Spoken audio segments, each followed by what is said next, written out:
Today we're going to talk about sleep. Uh, so as you know, most people have trouble with the sleep, especially after Ramadan. A lot of us will become disturbance in our sleep. So the most important thing, I don't want to sleep during this session, okay? So please don't sleep. So depression, we are talking about sleep now. When we go to sleep, we go to something called stage 1, where it's very, very light sleep, like most of you in a few minutes, hopefully will not be in stage 1, okay? Stage 1 is light sleep, so you just kind of like dozing off. Your eyelid will drop, you start a little bit of vivid dream, and then your voice go down, your thought disappear, and you have what you call hypnagogic jerk, like something like this. Then you go to stage 2. The stage 2 is a little bit deeper sleep. So you are deep in the, not deep, shway in the sleep. Then stage 2 have key complex. So this come in the exam. What is the, if you do EEG to the brain and you see key complex in the, or sleep spindle, you see sleep spindle and key complex during stage 3 sleep. So this is very important. Then we go to stage 3 sleep, which is the deep sleep or deeper sleep. And this is what you call, it has many names: delta sleep, slow wave sleep, restorative sleep. And this is the most important part of the sleep. Why? Because in this sleep where we correct everything in our body. Let's see, during the day we have high thyroid, we have high adrenaline, we mess up our body, and during deep sleep, we clean our body. It's like if you have a party here, they will come after we finish the party and clean everything. So this is what happened to the brain. During deep sleep, we restore. Restore means restore everything back to normal. And we kill cancer cells in this sleep. Also in this sleep, we secrete something called growth hormone. And this is very important for our health and bones. So the most important part of sleep is this one called stage deep sleep. And then we'll go to REM sleep where we start dreaming. This is what we call dream sleep. So in delta sleep, we have delta wave, which is what we call deep, wide sleep. Okay, clear? Waضح? So stage 1, stage 2, stage 3, and REM sleep. REM sleep is the dream sleep where we start dreaming and our eye socket will be moving quickly, so we call it. So this is 1, 2, 3. This cycle takes 90 minutes. So we go through this cycle into 90 minutes, and it has we say. So what happened in the sleep is REM sleep is very important part as the brain is functioning. So the brain during REM sleep and during deep sleep, we kind of clean our memory. So we make new connection and we erase old connection, and all of that happen in the sleep. So that's why kids sleep a lot, because during the sleep their brain is growing. So they grow their brain connection during sleep because they connect everything. That's why kids learn a lot, and whatever happened to you in your childhood, it can affect you. For example, as a kid, if you see your parent fighting, we call that the foundation.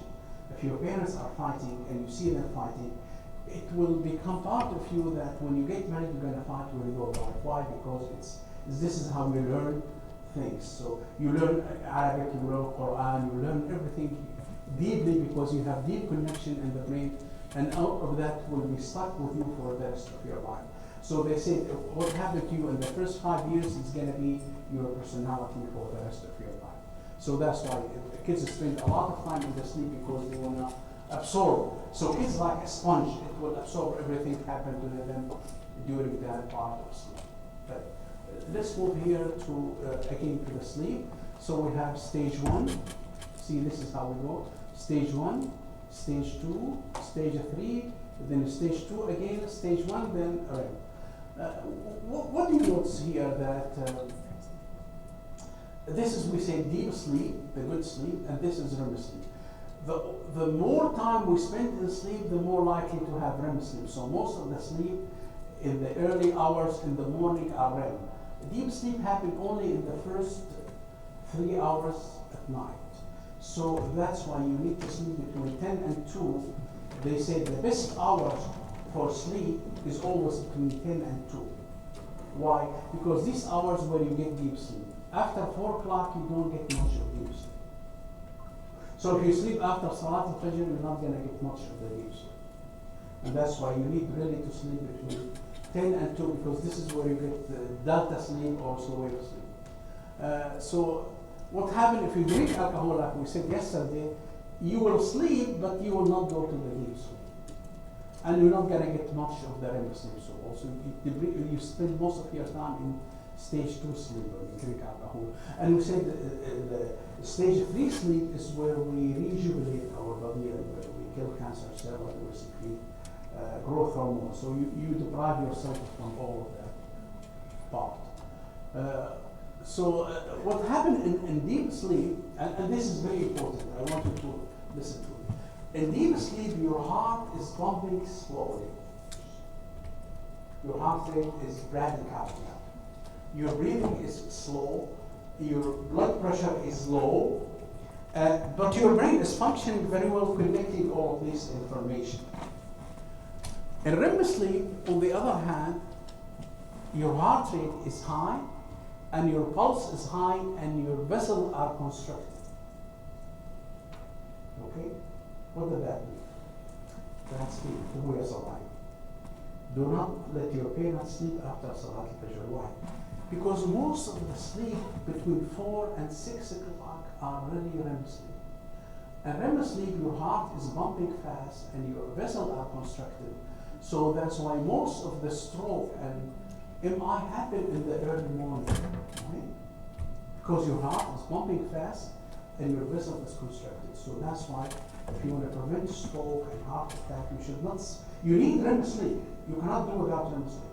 But you didn't need too much of it, especially in the early hours of the morning where you get plenty of REM sleep. Okay? Because in REM sleep, which is most of the last 3 hours of sleep, is only REM sleep where you get increased heart rate and increased blood pressure and increased cerebral blood flow. So if you are at risk of stroke or something, this is where you might get a heart attack or stroke. While it has a life. Okay, most CVE. So let's differentiate between them. In REM sleep, your body, your brain is active, but your body is placid. Because it's a dream and you don't want to act in the dream. Let's imagine I'm dreaming that I'm driving a car. So if my REM sleep, my body is moving, I'll be making like this. So in REM sleep, the body is immobile from the body, brain is disconnected, and the blood pressure is high, intracranial pressure is high, cerebral blood flow is high, oxygen consumption is high, high temperature. While in deep sleep, or non-REM sleep or deep sleep, the body is resting, you can move, the mind is resting, the pulse is low, bradycardia, brain is slow, muscle is relaxed. And non-REM sleep has T stages, 1, 2, and 3. 3 is the most deep sleep stage. 1 is a little bit deep, here deeper, and here the most deep sleep you have. Well, clear? Okay. And this is what we say. In REM sleep, your body is immobile. Why we say? Because you are dreaming. Let's say you are flying, and if your body is able to move, then you will be alive, doing all of this at night. So that's why we call the body is flaccid or paralyzed. The muscle is paralyzed, and there is a place here in the brainstem will lock your movement. So you will dream from here up. You are fine. You are thinking. You are a crazy dream, but from here down you are immobile. So you don't act in your dream. You know this information?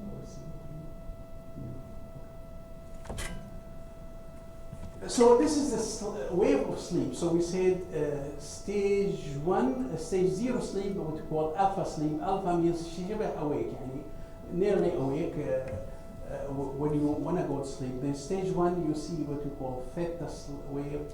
Then in stage 2 you see key complex and slide spindle.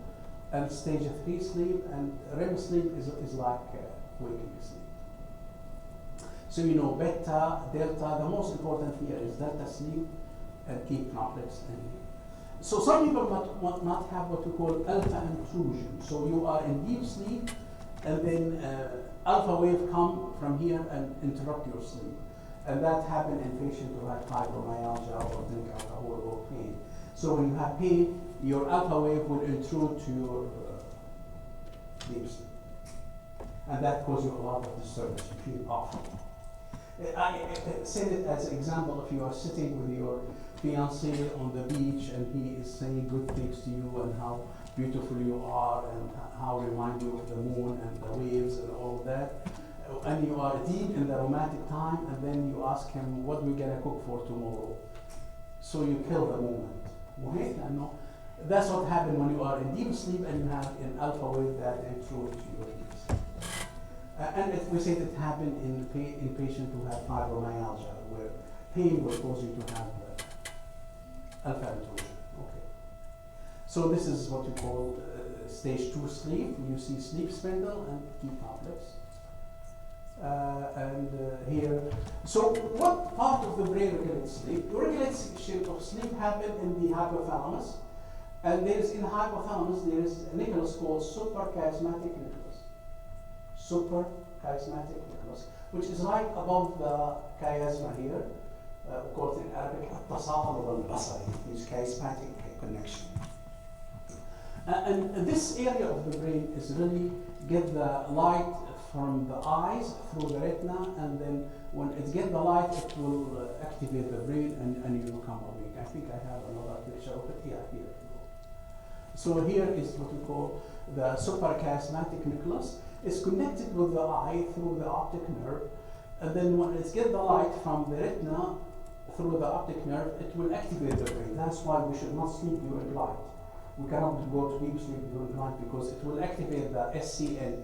SCN, the one that regulates our sleep. That's why we sleep at night and we wake during the day, because the clock,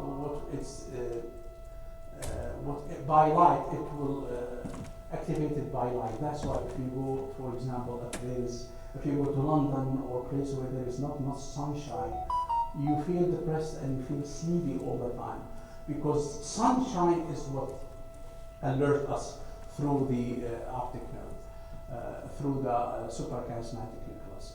And suprachiasmatic nucleus not only help with our sleep, but it help with a lot of things like our attention, our ability to think, our ability to concentrate. So it regulates a lot of things. So we call it biological clock located in the hypothalamus. Okay? At night when we don't have sunshine, it will subside and attenuate, and then you go to sleep. So what happened really, like when sun around Maghrib, for example, around 6 o'clock, the SCN stop getting the light from here. So slowly it will attenuate. By 10 o'clock you should be able to go to sleep because it will attenuate, it stop alert you. But the problem with modern society is we keep exposed to other light like mobile phone and TV. So one of the trick, if you have a patient who had insomnia, tell him to dim the light at night so you don't activate this SCN. Sometimes it takes 2 hours before it will get slowed down and go to sleep. Clear it. So sometimes I tell them to wear darker glasses at night. If you have patients with insomnia, tell them to wear darker glasses at night so he will not expose the SCN to a lot of light.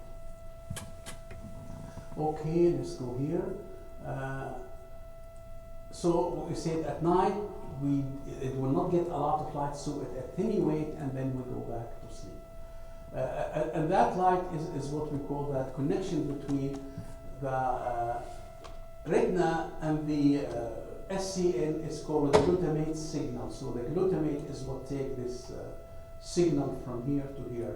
So when we take medication that decreases glutamate, like some antidepressant, some lithium for bipolar, antipsychotic, they decrease glutamate. That's why when you take medication like quetiapine or lithium, you feel groggy, like it's called zombie. Zombie means I'm awake, but I'm just like zombie. So because that light will not, the signal will not get through very well.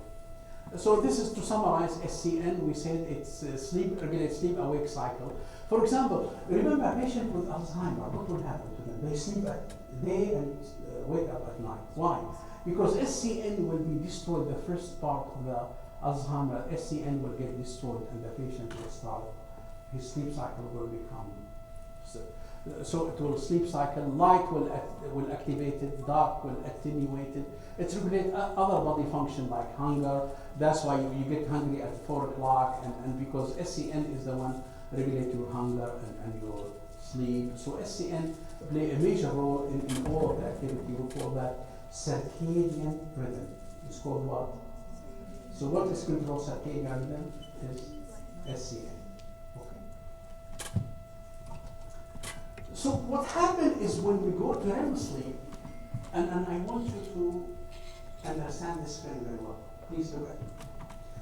Who remember the dream of last night? The dream is really bizarre, right? Illogical.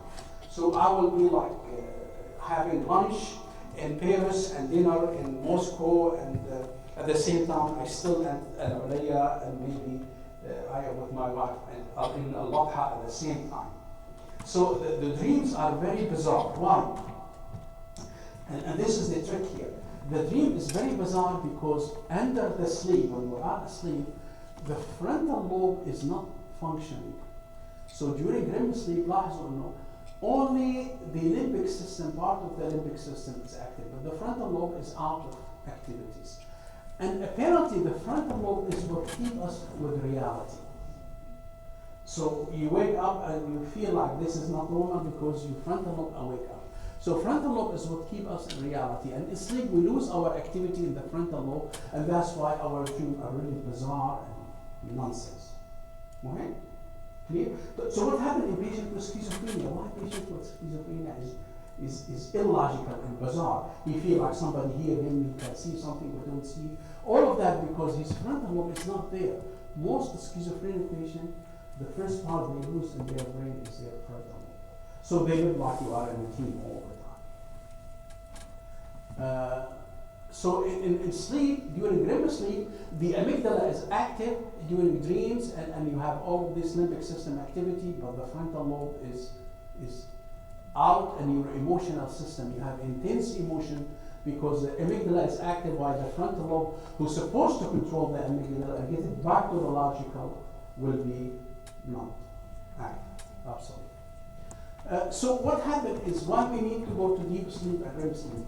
Because during deep sleep, so all the information I'm giving you now, you put it in a place called hippocampus. Here is the hippocampus.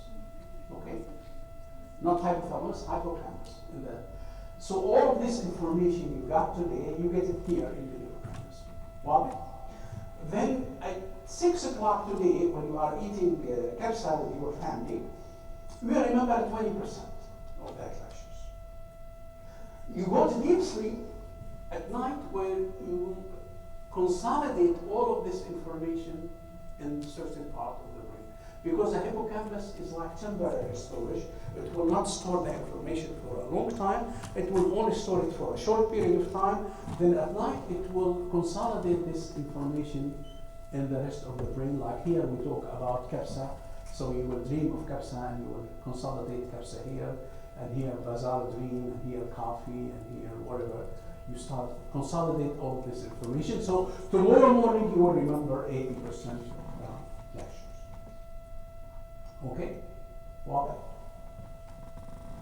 so what happened is the older we get, the less deep sleep. This is deep sleep or stage 3 sleep. لاحظوا إنه most kids spend most of their time where?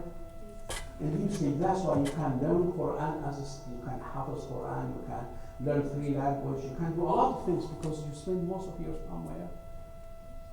In deep sleep. The older we get, the less likely. That's why at this age, I cannot learn any new information too much because I don't have much of the deep sleep, also deep sleep. The rest of the sleep will be the same, but we lose our ability to be in deep sleep. So restorative sleep or deep sleep goes down with age. As we see, learning, what we call learn from early age to the old age, like a craving in the stone. We say in Arabic, العلم في الصغر أحسن من 10 شجرة. العلم في الصغر كالنقش في الحجر. Why? Because it's really you absorb all the information because you spend most of your time in deep sleep. So there is two kinds of memory. So the memory, what you call declarative memory, means learning new things like math and psychiatry and anatomy. All of this we call declarative memory. So tonight you're gonna put all of this information in the cortex and learn new things. There is another kind of memory called basal ganglion memory, or what we call procedural memory, like riding a bike or making capsa, or like riding a car, or skillful things. This you can keep. This is a different kind of memory, different kind of brain. So here in the hypothalamus, here in the hippocampus, and here in the basal ganglia. Okay. So declarative memory in the hippocampus, learning memory, and basal ganglia is a procedural memory.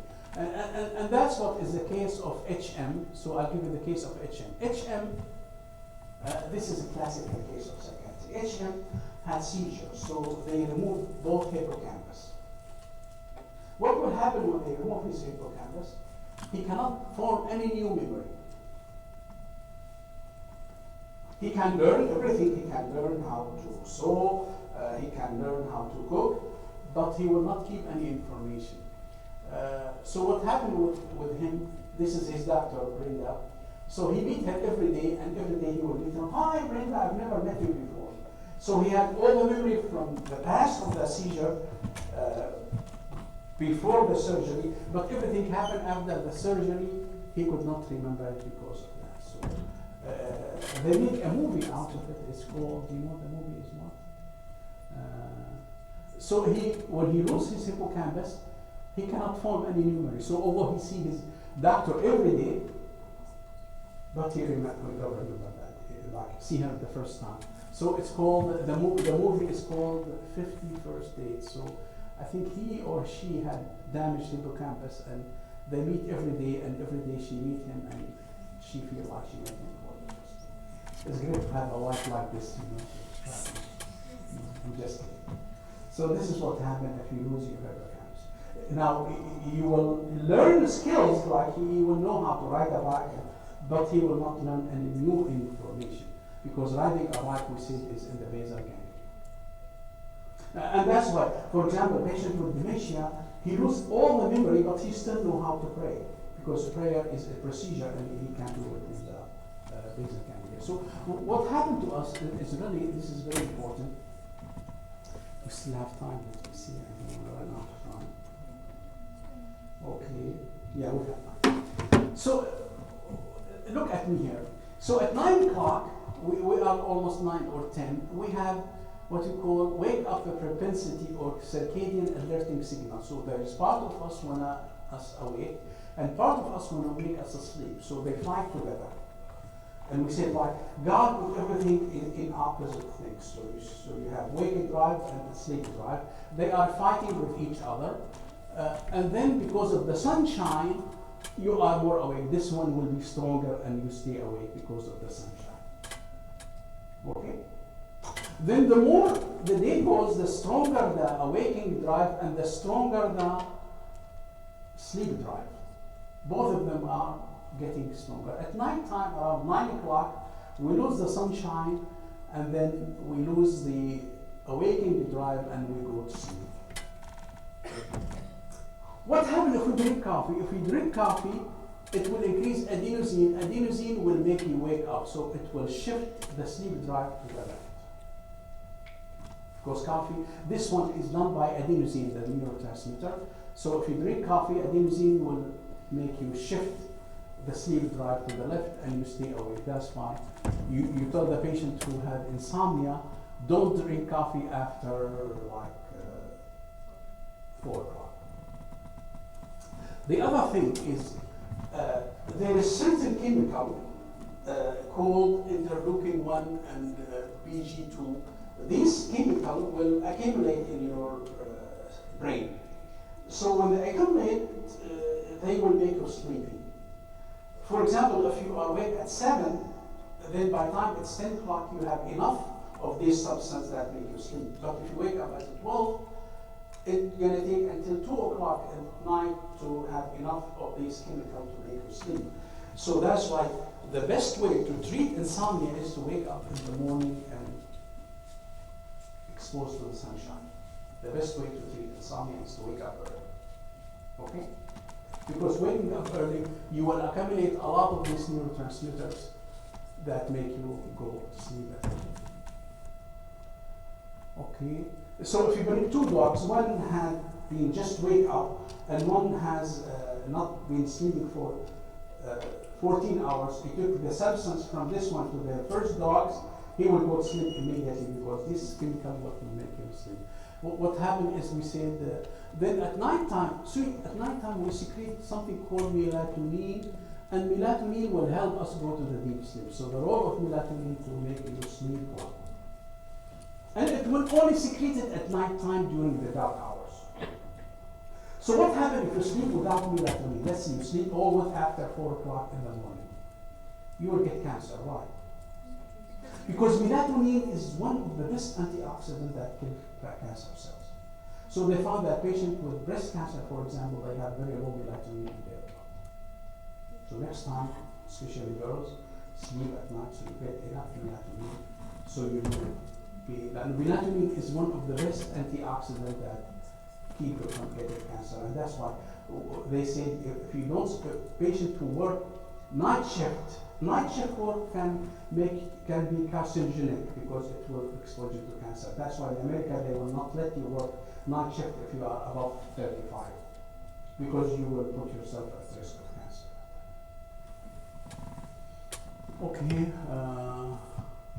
The problem why we get cancer when we grow up, one of the reasons is we lose our melatonin.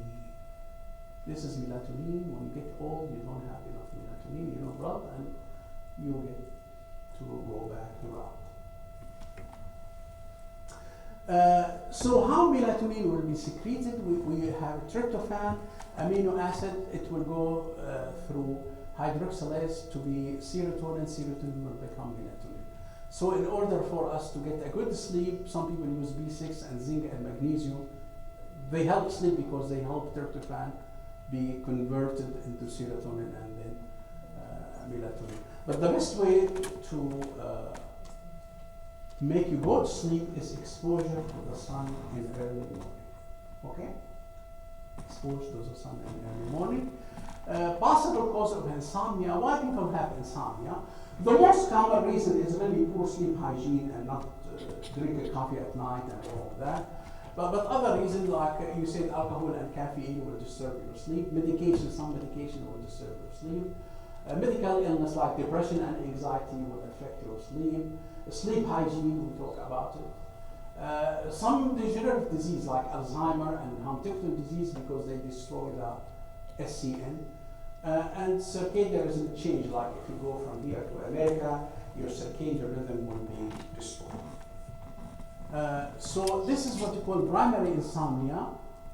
This is primary insomnia, where you get diagnosis of primary insomnia. That means insomnia not related to drugs or alcohol or depression. It's just primary insomnia, where you have what we call 3 nights for 3 weeks where you don't go to sleep very well.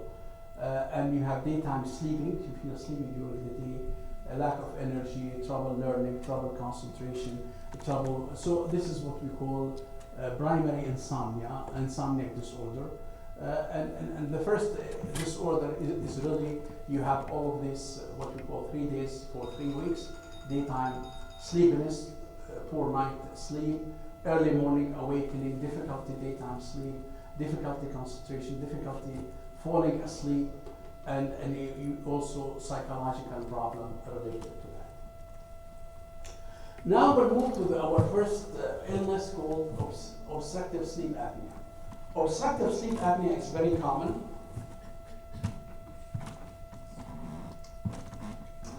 Obstructive sleep apnea happens in the patient who snore heavily.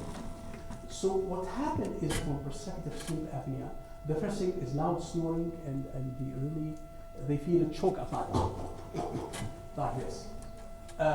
Morning headache. Why they have morning headache? Because their CO2 accumulate because they are not sleeping well. CO2 accumulation causes headache. They have their voice will be congested like because their uvula is moving up and down during the night, and they have stop breathing at night. So at night, the tongue will move backward, and they stop breathing, and they wake up quickly. This is what happened. So loud snoring, silent, they stop like, then stop breathing for a second, then so they wake up. The partner who notices that usually, in the morning they feel tired and they require 6 cups of coffee, and they wake up in the middle of the night sometimes choking because they couldn't sleep or they have obstruction of their tongue. So what happened, this is normal sleep. What happened in sleep apnea, the tongue, during REM sleep, it will go down to the throat and obstruct, because in REM sleep we said, and deep sleep, the muscle relax, so the tongue will go down and obstruct the air from going. The patient have what we call apnea episode, and then when they have apnea episode, they have obstruction of the oxygen going down to the lung. The brain get alert and make you go back to stage 1 sleep, and that's what happened. And you accumulate a lot of CO2 and low oxygen. So your oxygen is low, your CO2 is high. What is the sign of CO2 high? Is extended vessels and you have headache. So this is what happened in a more simple way. So when you go to sleep, look at what happened. When you go to sleep, the air is going through the nose to the lung. In obstructive sleep apnea, in normal people, the tongue will go down, but if you are obese, especially in the neck size, the tongue does not have enough more, they will not let much space here, so the airflow will be very, very limited, and you start snoring because of that. So symptom of sleep apnea: snoring, headache, fatigue, poor sleep, chronic congestion, irritability, and sexual problem. And this is what happened. Look at what happened.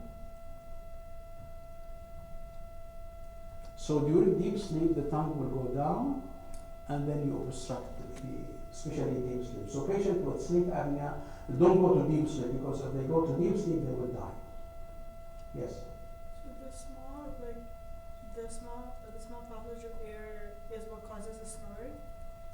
Yes. Okay. And because they usually, most of them will be fat, like their neck size is about 18. So that's why there is a lot of fat. So the best way to treat sleep apnea is really to lose weight. So one of the tricks. So this is the guy with sleep apnea, see? Doctor? Yeah. I heard something called the mouth guard. Yeah, yes. So this is what happened is the typical, they have short neck, and the tongue will go down quickly. And they will have neck size is very important. So usually 17 inches in men and 16 inches in women and above put you at risk of sleep apnea because of the deposit of the fat. So this is the symptom of sleep apnea. Look at typical guy, truncal obesity, gynecomastia because accumulation of estrogen hormone because of that poor sleep. The neck is very thick and hardly any neck. The head is connected with the body quickly without any neck. Neck is very important, by the way.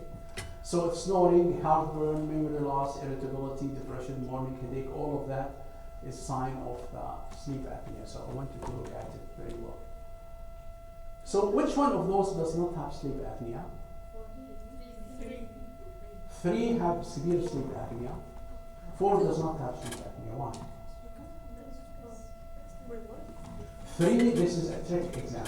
So 3 had severe sleep apnea. Look at his chin. It's resuscitated. While number 4, his chin is way up. So no matter how fat he had here, he still have plenty of room because his neck is, his chin is up. Okay? Clear? Those 2 have sleep apnea, no problem. But this one does not have sleep apnea because his, so sometimes people, even thin people who have very recessive chin, they might have sleep apnea. even though he is. So this guy have the most severe sleep apnea. This guy does not have sleep apnea because of it. Well, yes, no? Yes. How does snoring, isn't snoring like often just common? Very common, but not everybody who snore has sleep apnea. But everybody who had sleep apnea mostly has snoring. How would that be caused if they don't have the obstructed airway? Maybe just have a little bit of narrowing, but it will not cause sleep apnea, just narrowing. So this is, you see, the sleep. We use CPAP. The treatment is CPAP. CPAP, you put a machine, will put the air pressure, and then the tongue will try to go down here, but because of the air pressure, it will not let the tongue go down, and then it will sleep. The guy who made it, his name is Muhammad, and he got almost Nobel Prize for it. So it's called CPAP machine. CPAP machine, where the airflow, you put the CPAP machine here, and the airflow, you start putting a lot of air here. So the tongue will try to move, but because of the pressure of the air, will not let the tongue goes down. Okay? Water? Clear? The CPAP effect. I think this is Mona Lisa, and this is Mona Lisa of CPAP. See? You see the difference? The neck. Okay. So why we need to sleep apnea? Because you will have a brain damage. So if you don't treat it, you will have some. You cannot concentrate. You cannot pass any exam because your brain is not resting. You lose a lot of brain cells, especially in the memory body here. So here, OSA, see the difference between here and here. So control have good memory body here. There is not much memory body. So it can cause a lot of brain damage. Also, memory loss related to Alzheimer and alcoholism can do the same thing. Okay. So first line treatment, CPAP, alternative oral, the one you mentioned. So with some mouth guard, you want them to move your tongue, your jaw, a little bit out. It can help with mild sleep apnea. The severe one, you need CPAP or weight loss. So if you do sleep surgery, you can relieve sleep apnea. Okay. So surgery to move the mandibulary up, it's not good. Or mouth guard, you say. Who said mouth guard? Yes, mouth guard can help. And CPAP machine. Sleep paralysis, I'm sure, I used to have it one time, but it went away. So sleep paralysis is, remember we said, is when we are in REM sleep, and it might happen to a lot of young people, and it's scary, but it's very benign, very benign. So sleep paralysis is, you wake up in the morning, but you cannot move your body. So your brain awakens, so you are in normal, but your brain is still in REM sleep. And when we say in REM sleep, what will happen to us? We cannot move. Huh? Huh? We are flaccid. So it's scary because you feel like you are awake, but you cannot move your head, you cannot move your arm, you cannot. This is, they call it in Arabic jafoon here. They call it jafoon. You heard this word? Yeah, we thought it was like jinn. Yeah, it's not jinn. It's like your brain is awake, but here is what control your REM sleep. Here it's called periaqueductal gray. This is the nucleus that control your REM sleep. So it will keep the brain in REM sleep, the body in REM sleep. Down here you are in REM sleep. Down up from here you are awake. So that's what happens. And usually it's scary. You can use it, Prozac to treat it, or it will go away after by itself. Now we'll move to another important part of sleep called narcolepsy. Yes. Sure, if you want. In sleep paralysis, people often talk about like seeing figures and stuff. How is that caused? See figures?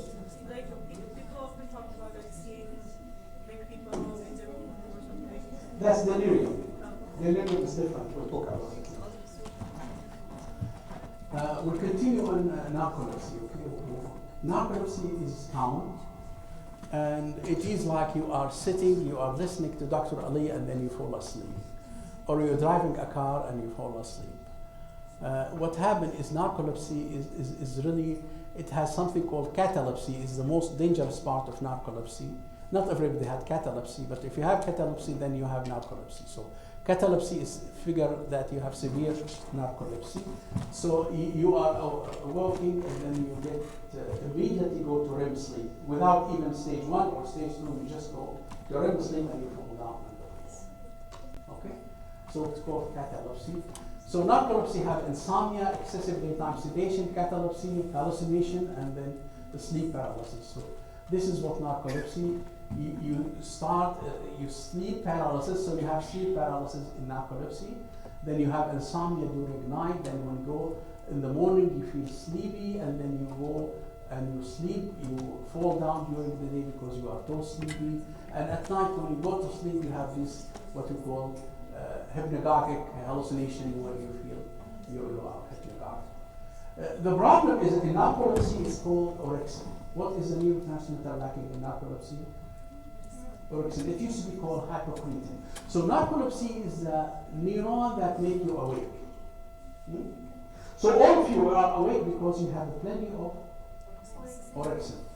For some reason, some people might not have enough orexin in their blood, so they get narcolepsy. So narcolepsy happens when in the hypothalamus there is the place where it secretes narcolepsy.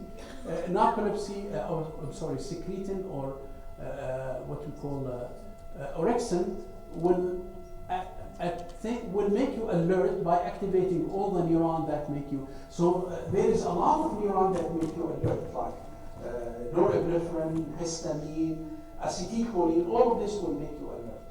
But who is the leader of this gang is orexin. So like you have an orchestra making a music, and the conductor is orexin.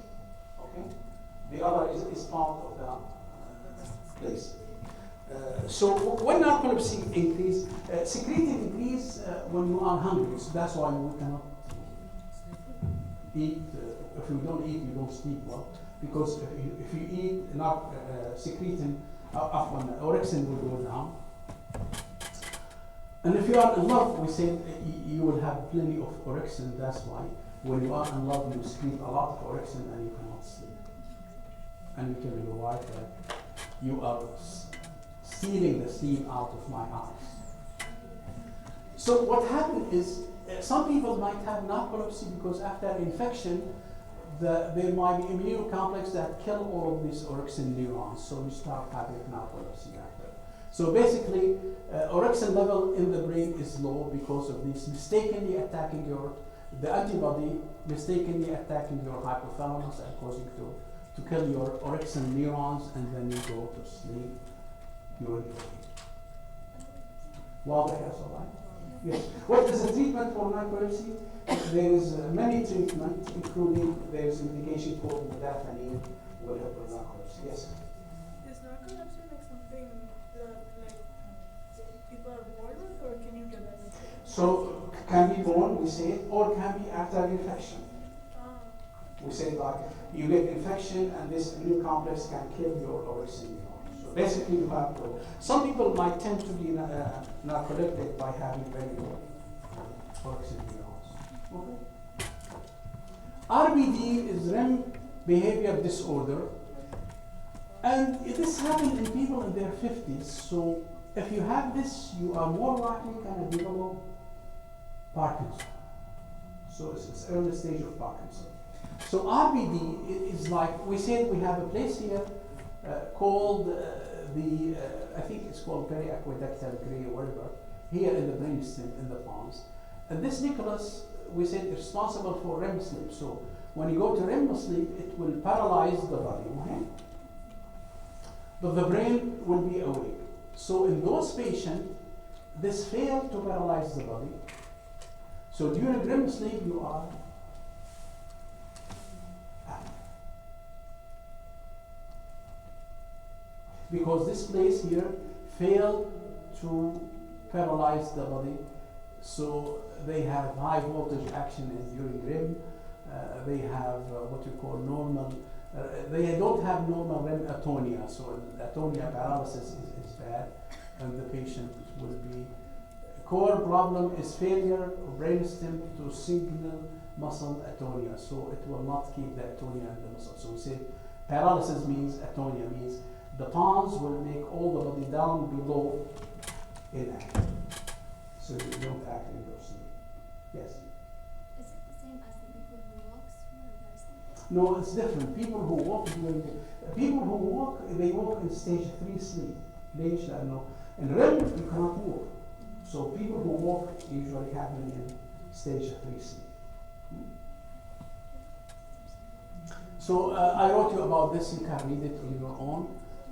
And then usually they can be very violent and they can take something. The wife will be disturbing her husband. We usually treat it with a clonazepam, a medication called the clonazepam. So the idea is the pons fail to make atonia in the body below. Okay, let's see. So this is a treatment, clonazepam, melatonin, and other medication might help with that. But what is the most important things in sleep in RBD? So if you have a patient with RBD, this could be an early stage of Parkinson. So they will go on and develop Parkinson's disease. And that's my last word for you this year. So I hope to see you in the. You need to attend the lectures, please, because most of the questions can come from that lecture. So you have any question now? Yes. Yes, go ahead. Doctor, you said when we're in the deep sleep, prefrontal cortex is not working, but our limbic is. Why do we sometimes forget our dreams when we're waking? Okay, important question. Wait a second. Why we forget our dream? Apparently we dream a lot. We dream like you won't believe. But we only remember some of them that happened in the last few seconds of the sleep. So we don't remember all of that because during dreams, what will happen when we dream? A dream is in dream we said we build connection in the brain cells. So when we build connection, we remove all connection. So it's like وعمل in Arabic يسمى تعزيل. تعرفي تعزيل? We are تعزيل. It means we remove the furniture, put in new furniture. So this is what happens. So that's why you have all of this. But you are not aware of it. The brain is doing it for you. And it happens during REM sleep. So in REM sleep, we put new information, like tonight when you go to sleep, all of this information is going to be put in your brain and you're going to remove all of the old bad information about this. And I'll be part of your dreams and you will remember me all the time, inshallah. Yes?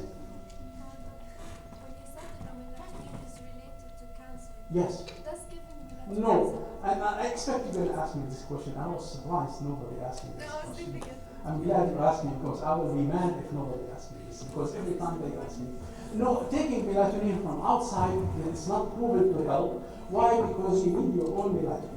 So, and there is 16 receptors of melatonin. You don't know which one is. So the best way, you can take melatonin, it will not hurt. So there is no proof that it will. But that's why, as a woman, please sleep at night. Yes. Magnesium, we said it will help converting tryptophan into serotonin. It will help some people if you have low magnesium. It will help. If you don't have low magnesium,